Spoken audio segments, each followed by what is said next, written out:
نحمده ونصلي ونسلم على رسوله الکریم اما بعد. اب ذوق تجسس کا ایک اور ہی عالم ہے. گھومیں گے خلاؤں میں ہم خود ہی دل رانا. جناب صدر، قابل قدر اساتذہ اور شامل شام، اس پروقار تقریب کے موقع پر مجھے آپ سے جس موضوع پر ہم کلام ہونے کا موقع ملا ہے وہ ہے مسلمانوں کی سائنسی خدمات.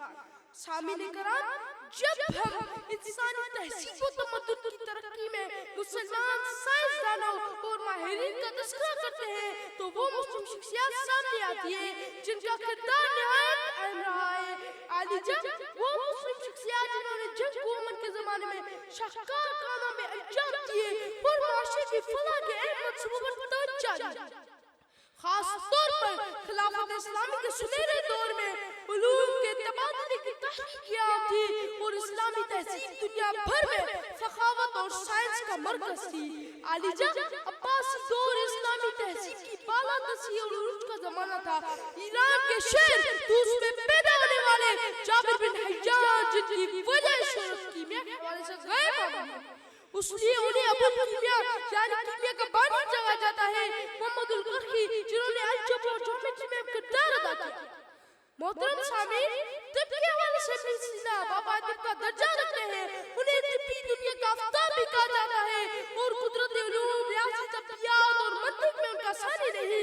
انسانی تہذیب و تمدن کے ارتقاء کے حوالے سے کی جانے والی ایجادات کے سبب بھی انسانی تہذیب ترقی کی راہ پر گامزن ہے. عالی جان، یہ بات ملحوظ خاطر رکھنی چاہیے کہ اسلام ترقی اور فروغ کی راہ میں کبھی رکاوٹ نہیں رہا ہے. تاریخ دنیا دیگر مذاہب کی سائنس اور ٹیکنالوجی کے میدان میں کردار ادا کرنے کی ایک بھی مثال نہیں پیش کر سکتی جیسا مسلم سائنسدانوں نے کردار ادا کیا. عالی جان، 20ویں صدی کے معروف مفکر اسلام مولانا سید ابو الحسن ندوی کے الفاظ ہیں: یورپ یحییٰ کا کوئی گوشہ نہیں ہے جو مسلمان کا مقروض نہ ہو.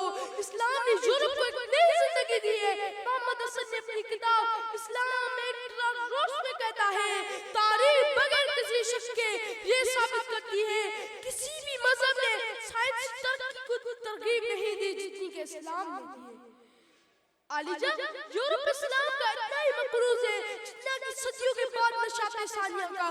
میں اس کا ذکر نہیں کر رہا کہ ہم خود پر فخر کریں ان شاندار یادوں میں کھو کر جب عالم اسلام اپنی روایت بھلا چکا ہو اور اندھے پن اور ذہنی افلاک کا شکار ہو چکا ہو.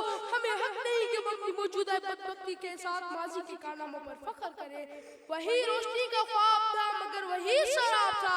عروج میں چھپی ہوئی تھی ابتدائی زوال کی. ہمارے لیے یہ لمحہ فکریہ کہ ہم نے اپنا ماضی بھلا دیا.